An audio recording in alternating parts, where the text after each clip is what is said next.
తెలంగాణ రాష్ట్రంలో కులగణన రీసర్వేకు స్పందన కరువైంది.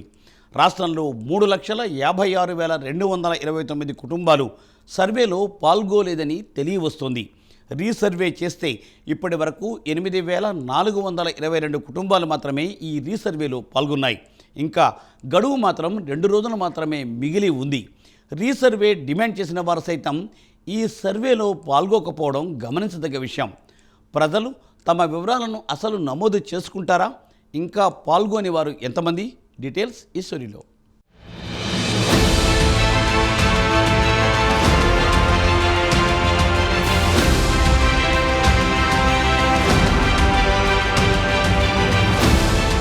తెలంగాణ ప్రభుత్వం చేపట్టిన ఇంటింటి కులగణన రీసర్వేకు ప్రజాస్పందన కరువైంది.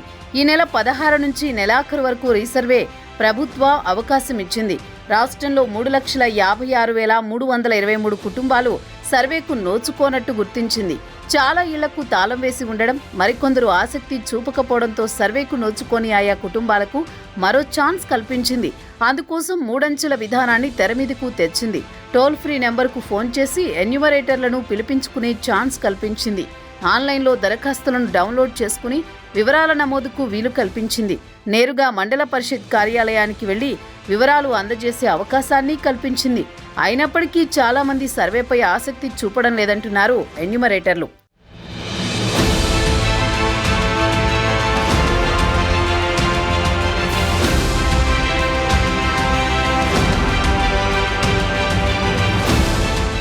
అయితే ఈ సర్వేలో కూడా ఆశించినంత మంది పాల్గొనడం లేదని తెలుస్తోంది. 3.56 లక్షల కుటుంబాలకు 56,000 కుటుంబాల సర్వే కూడా పూర్తి కాలేదని సమాచారం. తమ ఆస్తుల వివరాలను చెప్పేందుకు ఎవరూ ముందుకు రావడం లేదని ఎన్యూమరేటర్లు చెబుతున్నారు. ఈసారి సర్వేలోనూ హైదరాబాద్లోనే ఎక్కువ మంది సర్వే పట్ల విముఖత చూపుతున్నారు. తమ వివరాలను అందించేందుకు ఇష్టపడడం లేదు. అన్ని వివరాలను అందించడానికి తమ కుటుంబ పెద్ద ఇంట్లో లేరని, కొందరు తమకు ఆస్తుల విషయాలు తెలియవని, మరికొందరు సాకులు చెప్పి తప్పించుకుంటున్నారు. బీసీల ప్రయోజనం కోసం ఏర్పాటు చేసిన ఈ కులగణన సర్వేకు ఆశించినంత రెస్పాన్స్ రావడం లేదని చెబుతున్నారు. మరోవైపు తమ ఇళ్లకు ఎన్యూమరేటర్లు రాకపోతే టోల్ ఫ్రీ నెంబర్కు కాల్ చేయాలని కూడా ప్రభుత్వం తెలిపింది. అయితే ప్రభుత్వం ఏర్పాటు చేసిన టోల్ ఫ్రీ నెంబర్కు కేవలం 6,000 ఫోన్ కాల్స్ మాత్రమే వచ్చినట్టు అధికారులు తెలిపారు. ఈ వివరాలు చెప్పినందున తమకు లాభం కంటే నష్టమే ఎక్కువ వస్తుందని భావించి అనేక మంది సర్వేకు దూరంగా ఉంటున్నారని ఎన్యూమరేటర్లు చెబుతున్నారు. దీంతో పాటు 50కి పైగా ప్రశ్నలు ఉండడంతో వారు వివరాలు చెప్పేందుకు విముఖత చూపుతున్నారు.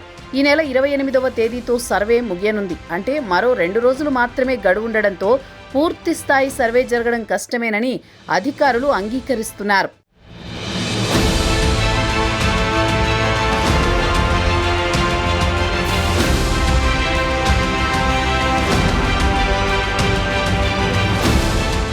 ఇదిలా ఉంటే కులగణనపై ప్రభుత్వం విస్తృత ప్రచారం చేసినా బీసీ గణనకు సైతం ప్రజలు ఆసక్తి చూపడం లేదు. రీసర్వేకు అంతంత మాత్రమే స్పందన రావడంతో లక్ష్యం నెరవేరేనా అన్న సందేహం అధికారుల్లో నెలకొంది. కులగణన దేనికో తెలియక చాలా మంది హైదరాబాదీలు బిక్కముఖం వేస్తున్నారు. బీసీ కమిషన్ సభ్యులు పలు ఏరియాలలో పర్యటించారు. కులగణన సర్వేపై ఆరా తీశారు. అందరూ కుల సర్వేలో పాల్గొనాలని పిలుపునిచ్చారు. అయినా చాలా మంది స్పందించలేదు. కులగణనలో పాల్గొంటే మాకేంటి లాభమని మరికొందరు ఎదురు ప్రశ్నలు వేస్తున్నట్లు తెలుస్తోంది.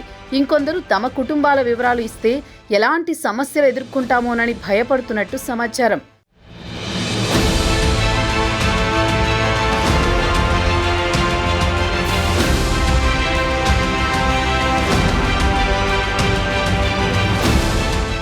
మరోవైపు ప్రభుత్వ యంత్రాంగాన్ని భాగస్వామ్యం చేస్తూ పూర్తి పారదర్శకంగా సర్వే చేపట్టామని ప్రభుత్వం చెబుతోంది. అధికారిక కార్యాచరణకు అధికార బృందాన్ని వేశామని, బీహార్, కర్ణాటక సహా వివిధ రాష్ట్రాల్లో అధ్యయనం చేశామని సీఎం రేవంత్ తెలిపారు. ఇందుకోసం ప్రభుత్వంలోని 15 శాఖలకు చెందిన అధికారులను నియమించామని వివరించారు. అయితే మొత్తం 8 పేజీలతో ఇంటి యజమాని ఇచ్చిన సమాచారాన్ని సేకరించామన్నారు. 36,000 మంది డేటా ఆపరేటర్లను అదనంగా నియమించామని చెప్పారు. ఎన్రోలర్గా సమాచారం సేకరించిన వారే డేటా ఎంట్రీ చేశారని సీఎం వ్యాఖ్యానించారు. తొలిసారి దాదాపు 1,12,00,000కు పైగా కుటుంబాలు కులగణన సర్వేలో పాల్గొన్నాయని వెల్లడించారు.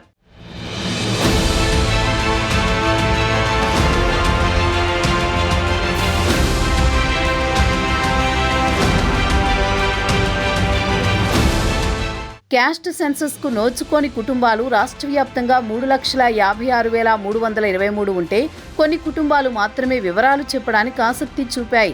రీసర్వేకు కేటాయించిన టోల్ ఫ్రీ నెంబర్కు 6,415 కాల్స్ వచ్చినట్టు అధికారులు అంచనా వేశారు. బీఆర్ఎస్ అధినేత కేసీఆర్ ఫ్యామిలీతో సహా పలువురు ప్రముఖులు ఇప్పటికీ తమ వివరాలను బహిర్గతం చేయలేదు.